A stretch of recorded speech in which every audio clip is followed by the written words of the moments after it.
soat 3. Ertalab bo'lyapti.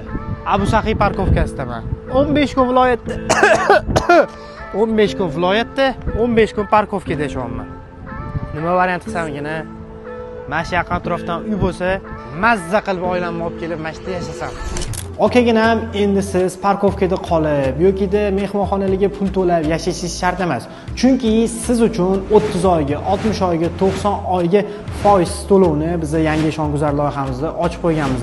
Yon atrofida bog'cha, maktab, bog', korzinka, yetarlicha sharoitlar bor. Turar joy majmuamizning o'rtasida bino bor, mehmonlar kutish zali bo'ladi, katta xona, ikkinchisi sport zal, uchinchisi farzandlaringiz dars tayyorlash uchun alohida xona. Bu degani bemalol o'qituvchilarni yo'llab qo'ysangiz, o'sha yerga kelib dars ham o'tib ketaverishadi.